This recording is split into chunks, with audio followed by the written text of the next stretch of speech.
রাসূলের পরে শ্রেষ্ঠ যারা। ইসলামের ইতিহাসে এমন এক সৌভাগ্যবান প্রজন্মের আবির্ভাব ঘটেছিল যারা সরাসরি মহানবী সাল্লাল্লাহু আলাইহি ওয়াসাল্লামের সান্নিধ্য লাভ করেছিলেন। তাঁরা নবীর শিক্ষা, আদর্শ ও চরিত্রকে নিজেদের জীবনে ধারণ করে ইসলামের আলো পৃথিবীর সর্বত্র ছড়িয়ে দিয়েছেন। তাদের ঈমান, ত্যাগ, ইবাদত, জ্ঞান, ন্যায়পরায়ণতা এবং আল্লাহর পথে আত্মোৎসর্গ মুসলিম উম্মাহর জন্য চিরন্তন আদর্শ। পবিত্র কোরআন ও হাদিসে তাঁদের মর্যাদা ও শ্রেষ্ঠত্বের বহু ঘোষণা এসেছে। তাই সাহাবায়ে কেরামের জীবন জানা এবং তাঁদের অনুসরণ করা প্রতিটি মুসলমানের জন্য গুরুত্বপূর্ণ। সাহাবী কারা? সাহাবী শব্দটি আরবি সাহাবা থেকে এসেছে। এর আভিধানিক অর্থ সঙ্গী, সহচর, বন্ধু বা সাহচর্যে অবস্থানকারী। ইসলামী পরিভাষায় যিনি ঈমানসহ মহানবী সাল্লাল্লাহু আলাইহি ওয়াসাল্লামের সাক্ষাৎ লাভ করেছেন এবং ইসলামের ওপর অবিচল থেকে মৃত্যুবরণ করেছেন, তিনিই সাহাবী। এ সংজ্ঞাই হাফিজ ইবনে হাজার আশকালানী রহমাতুল্লাহ আলাইহি তাঁর বিখ্যাত গ্রন্থ আলিসাবা ফি তাময়িজ সাহাবায় উল্লেখ করেছেন। জান্নাতের সুসংবাদ প্রাপ্ত 10 সাহাবী। রাসূলুল্লাহ সাল্লাল্লাহু আলাইহি ওয়াসাল্লাম তাঁর জীবদ্দশায় 10 জন সাহাবীকে জান্নাতের সুসংবাদ দিয়েছিলেন। তাঁরা ইতিহাসে আশারায়ে মুবাশশারা নামে পরিচিত। তারা হলেন: 1 আবু বকর সিদ্দিক রাদিয়াল্লাহু আনহু। পূর্ণ নাম আবদুল্লাহ ইবনে আবি কুহাফা। তিনি সর্বপ্রথম প্রাপ্তবয়স্ক পুরুষদের মধ্যে ইসলাম গ্রহণকারীদের অন্যতম এবং ইসলামের প্রথম খলিফা। মিরাজের ঘটনাকে নিঃসংশয়ে সত্য বলে বিশ্বাস করায় তিনি সিদ্দিক উপাধিতে ভূষিত হন। তিনি উম্মুল মুমিনিন আয়েশা রাদিয়াল্লাহু আনহু এর পিতা এবং মৃত্যুর পর রাসূলুল্লাহ সাল্লাল্লাহু আলাইহি ওয়াসাল্লামের পাশে সমাহিত হওয়ার বিরল সৌভাগ্য লাভ করেন। 2 ওমর ইবনুল খাত্তাব রাদিয়াল্লাহু আনহু। তিনি ইসলামের দ্বিতীয় খলিফা এবং ন্যায়বিচারের উজ্জ্বল প্রতীক। সত্য ও মিথ্যার পার্থক্যকারী হিসেবে তিনি ফারুক উপাধি লাভ করেন। তাঁর শাসনামলে ইসলামী রাষ্ট্র অভূতপূর্ব বিস্তার লাভ করে। তিনি উম্মুল মুমিনিন হাফসা রাদিয়াল্লাহু আনহুয়া এর পিতা। 3 উসমান ইবনে আফফান রাদিয়াল্লাহু আনহু। ইসলামের তৃতীয় খলিফা। তিনি রাসূল সাল্লাল্লাহু আলাইহি ওয়াসাল্লাম এর 2 কন্যা রুকাইয়া রাদিয়াল্লাহু আনহু ও পরে উম্মে কুলসুম রাদিয়াল্লাহু আনহুকে বিবাহ করার সৌভাগ্য অর্জন করেন। এজন্য তিনি জুন্নুরাইন 2 নূরের অধিকারী নামে পরিচিত। তাঁর যুগে পবিত্র কোরআন একক মুশহাফে সংকলিত ও সংরক্ষিত হয়। 4 আলী ইবনে আবি তালিব রাদিয়াল্লাহু আনহু। রাসূল সাল্লাল্লাহু আলাইহি ওয়াসাল্লামের চাচাতো ভাই, জামাতা এবং চতুর্থ খলিফা।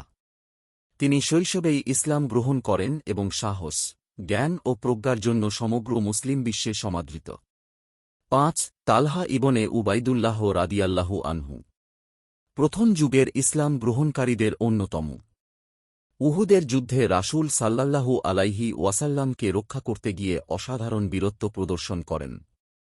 6 জুবাইর ইবনুল আওয়াম রাদিয়াল্লাহু আনহু। রাসূল সাল্লাল্লাহু আলাইহি ওয়াসাল্লামের ফুফাতো ভাই এবং হাওয়ারি, বিশেষ সাহায্যকারী হিসেবে পরিচিত।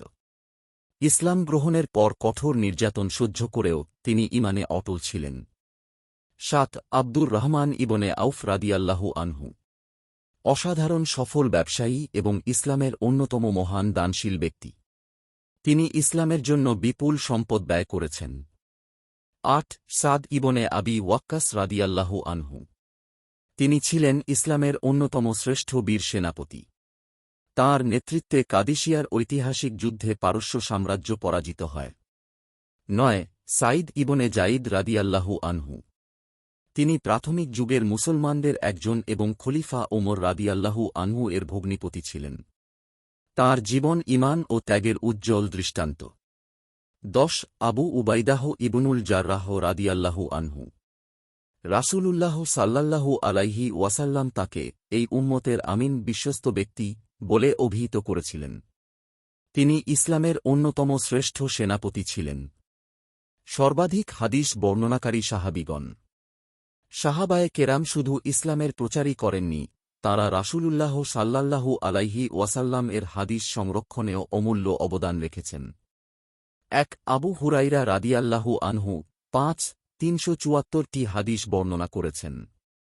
2 উম্মুল মুমিনিন আয়েশা সিদ্দিকা রাদিয়াল্লাহু আনহুয়া 2 210টি হাদিস বর্ণনা করেছেন। 3 আব্দুল্লাহ ইবনে আব্বাস রাদিয়াল্লাহু আনহু 1 660টি হাদিস বর্ণনা করেছেন। 4 আব্দুল্লাহ ইবনে ওমর রাদিয়াল্লাহু আনহু 1 630টি হাদিস বর্ণনা করেছেন।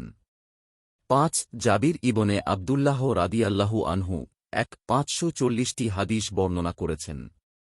তাদের বর্ণিত হাদিসের মাধ্যমেই আজ মুসলিম উম্মাহ রাসূলুল্লাহ এর জীবন, ইবাদত, আখলাক ও সুন্নাহ সম্পর্কে সুস্পষ্ট ধারণা লাভ করেছে।